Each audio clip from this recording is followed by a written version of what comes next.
Hello friends, எல்லாரும் எப்படி இருக்கீங்க? நிறைய பேர் டிஎம் பண்ணி கேட்டிருந்தீங்க லாஸ்ட் வீடியோ பார்த்துட்டு, ரூஹிக்கு என்னாச்சு, இப்போ எப்படி இருக்கா அப்படின்னு சொல்லிட்டு. அல்ஹம்துலில்லாஹ் ரூஹி இப்போ ரொம்ப நல்லா இருக்கா. வீட்டில் ஒரு குட்டி விருந்து அரேஞ்ச் பண்ணியிருந்தோம். எதுக்குன்னா, நாத்தனார் பொண்ணு ஹையர் ஸ்டடீஸ்க்காக வெளியூர் போகிறா. ஸோ அவளுக்காக தான் அந்த விருந்து ரெடி பண்ணியிருந்தோம். லஞ்ச் முடிச்சுட்டு ஈவினிங்காக நாத்தனார் வீட்டுக்கு கிளம்பிட்டோம். கொஞ்சம் பேக்கிங் ஒர்க்லாம் இருக்குது அப்படின்னு சொல்லிட்டு, அவளுக்கு தேவையான திங்ஸ் எல்லாமே எடுத்து பேக்கிங் எல்லாமே முடிச்சாச்சு. கொஞ்சம் எமோஷ்னலான டே தான் இன்றைக்கி எல்லாருக்குமே.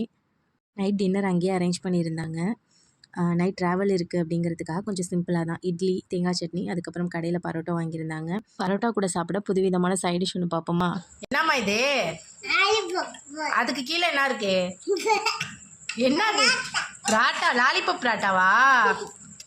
நான் கல்யாணம் ஆகி வரும்போது நாத்தனார் பொண்ணுக்கு 4.5 வயசு. இப்போ ரூஹி எந்த ஏஜில் இருக்காலோ அந்த ஸ்டேஜ் கிட்டத்தட்ட. பசங்க இந்த மாதிரி வளர்ந்துட்டே போகும்போது தான் தெரியுது காலம் வந்து இவ்வளோ ஸ்பீடாக ஓடுது அப்படின்னு சொல்லிட்டு. ஸோ அப்படியே வந்து பஸ் ஸ்டாண்டுக்கு கிளம்பிட்டோம், அவளை சென்ட் ஆஃப் பண்ணிட்டு வரலாம் அப்படின்னு. அந்த சாங்கில் வர மாதிரி இது ஒரு பிரிவுக்கு ஒத்திகை தான். பொம்பளை பிள்ளை பெற்று வச்சுருக்க எல்லாருக்குமே இந்த ஃபீல் வந்து இருக்கும். ஸோ எனக்குமே 2 பொண்ணு, ரொம்பவே எமோஷ்னலாக தான் இருந்துச்சு. அவளை யார் ரொம்ப மிஸ் பண்ணுவானா, ரூஹி தான் ரொம்பவே மிஸ் பண்ணுவாள். ஸோ அப்படியே பஸ் ஏற்றி விட்டுட்டு கிளம்பிட்டோம். தேங்க்ஸ் ஃபார் வாட்சிங்.